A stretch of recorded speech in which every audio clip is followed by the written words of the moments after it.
Gita chapter 11 verse 7। हे अर्जुन, अब मेरे शरीर में एक ही स्थान पर समस्त चर अचर जगत को देख लो और जो कुछ भी देखना चाहते हो वो सब भी देख लो।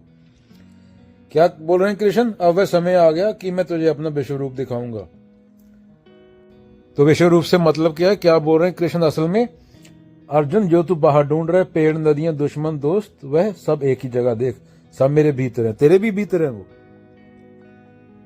ये इंटरकनेक्टेडनेस की बात हो रही है। हर चीज एक दूसरे पे डिपेंड है, कनेक्टेड हर चीज। हम सोचते हैं कि दुनिया बिखरी हुई, अलग अलग लोग, अलग अलग चीजें, पर सत्य यह है कि सब एक ही सत्ता का विस्तार है। जब यह दिखेगा तो मैं और तुम, ये और वो जैसी दीवारें टूट जाएंगी। ये और वो द्वैत में ही दुख है। संसार की विविधता, बहुत से नाम और रूप, असल में एक ही सत्ता का विस्तार है, कृष्ण का विश्व रूप। ये अद्वैत चेतना जिसमें सब चराचर समाये हैं, यही वह सत्य है जिसे अष्टवक्र कहते हैं। तू वही साक्षी है जिसमें सब घटित हो रहा है। अरे बच्चों, दर्पण देख लो, दर्पण का एग्जाम्पल ले लो। तुम आईने में देखते हो, उसमें घर वाले देखते हैं, खिलौने देखते हैं, सब देखते हैं, पर सब आईने के भीतर ही है। वैसे ही पूरी सृष्टि उस एक चेतना का विस्तार है और उसके भीतर है।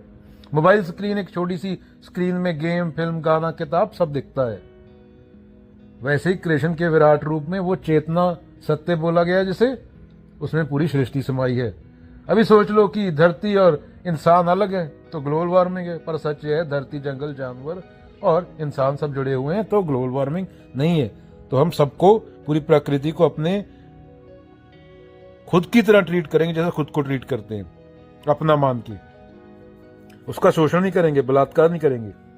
कृष्ण का संदेश जाइए, सब कुछ एक ही संपूर्णता का हिस्सा है। तो कृष्ण क्या बोल रहे हैं? सार क्या है? कृष्ण अर्जुन का विश्व रूप दिखाने की भूमिका बना रहे हैं।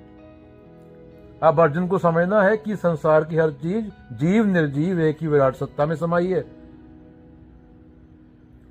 यही जब तू जान गया कि एक ही सत्ता में समाई है तो अहंकार टूट जाता है और उसी को मुक्ति बोला गया है।